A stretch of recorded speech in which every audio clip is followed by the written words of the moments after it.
Hey y'all, so I'm going to do part 2 of this, and hopefully this is the last part, so I'm going to try to go through this as quickly as possible. Where I left off was, this question says, I understand the concept of baby-led weaning and I love it, but wondering if giving purees hinders the development of baby-led weaning. Sometimes those around us don't understand it so much and wants to assist when she isn't getting enough, in their opinion. I think I touched on this in my last video, and I think that you definitely can give purees at some point, but if you want to go the baby-led weaning route, I wouldn't start with them, because whatever you start with is what they're gonna get used to. And so if you want them to learn how to chew and eat the food first, that way that's their first reaction, as opposed to getting something in their mouth and instantly swallowing it off a spoon. My finger's in the way of the camera. That's what y'all see right there. Sorry. So I think that you definitely can introduce purees eventually, and just use your own judgment. How safe is this once they get teeth? I gave my daughter raw veggies as teethers, but I stopped once she got teeth. It's absolutely still safe.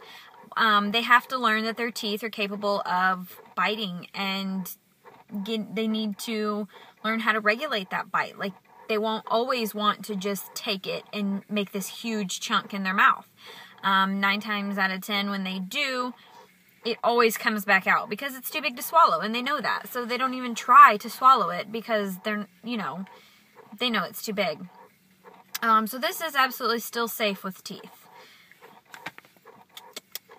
Do you offer any purees? Not yet. That doesn't mean I won't, though. Same thing, purees. Next question. At what age do you start doing baby-led weaning? I've talked about this over and over. Just follow their signs. If they're sitting without support, and I got a question on my other video.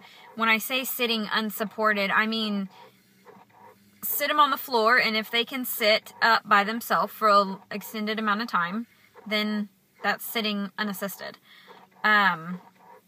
Okay, here's this one. I'm interested in baby-led weaning, just don't quite get it and a little scared of it. How do you cook it? Do you ever do steamed foods or always raw?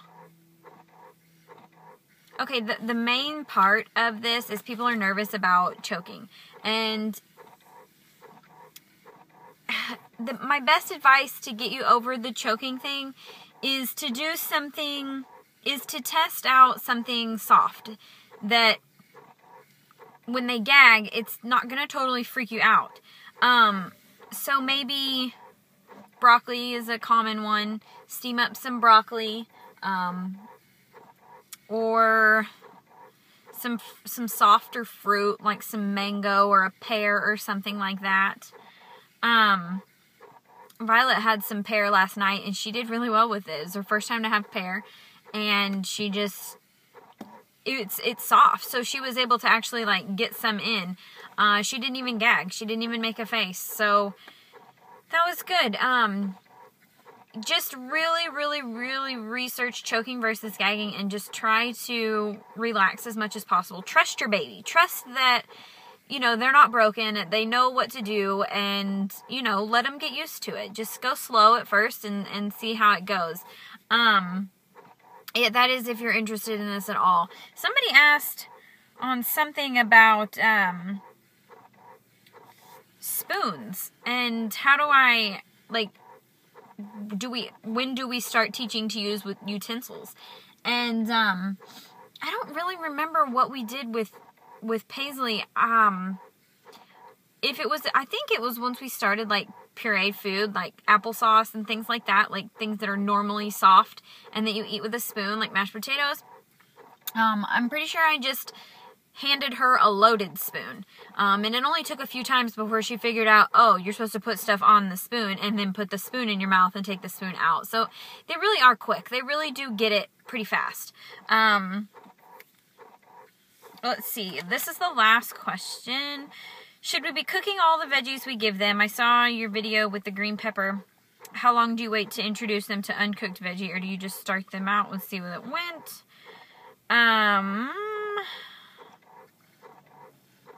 Yeah, I give both cooked and raw. It just depends on if I feel like cooking it or what we're having that night. I try to mimic the meals that we have. That way she always gets used to what we're having. A little bit of history with that is my son is a super picky eater. He's got aversions to different textures. And, okay, just like yesterday, here is a new one. He's always eaten blackberries. Always. And yesterday, he panicked because there was, you know, there's a little, like, it's not a seed, but, well, it's like a strawberry seed. You know what I mean? It's okay to eat them. And he flipped. He wouldn't eat it, didn't eat the rest of them. So that's another food off the list. And I don't know what his deal is with food, if it's related to baby-led weaning or the way I fed him. I have no idea. I don't know. I don't know if he has sensory issues just that are totally non-related to food. I don't really know, but I do know that it started from a very early age, and so I really wanted to make it my goal to not make Paisley like that. And you know, it could have nothing to do with it. It could be related. I'll never know. But Paisley eats anything that I give to her. Anything. And I think I realized this the other day too. You know, we are forever saying, here, try this. Here, try this. Here, try this. Well, when they go to give us a bite of something, we're always like, no, you eat it. No, you eat it. Well, I was like, this makes sense. Like, no wonder eventually they're like, no, because we don't ever take their bites, so why should they continue to take bites of our food? So now we've tried to make it a habit of every time Paisley's like, here, Mama, you have one. I take it from her because I want her to continue to take things from me and eat the different foods that I offer her too. So that's just a little side note. But anyway, that's the end of the questions that I got. And as always, if there's more, I will try to address them in more videos. Really, the bottom line is they can do it. Just trust them.